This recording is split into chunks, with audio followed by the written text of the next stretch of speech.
Welcome back, Cyber Explorers. It's Alfie, and in this video we'll explore together with this step-by-step guide, how to turn on or off Windows permissions in Windows 11. So without further ado, let's get right into it.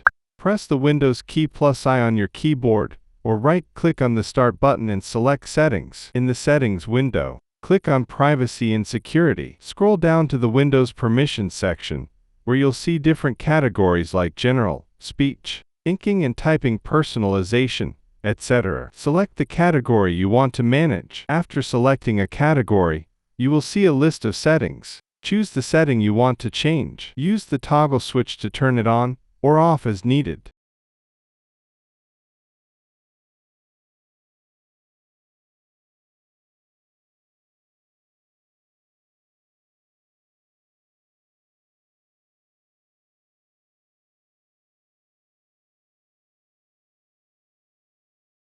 By following these steps, you can control Windows permissions on your device, enhancing your privacy and security. And that's it for today. If you found this video helpful, please give it a thumbs up, consider subscribing, and don't forget to activate the notification bell so you won't miss out on any new uploads. Thank you for watching. Until next time, see you later.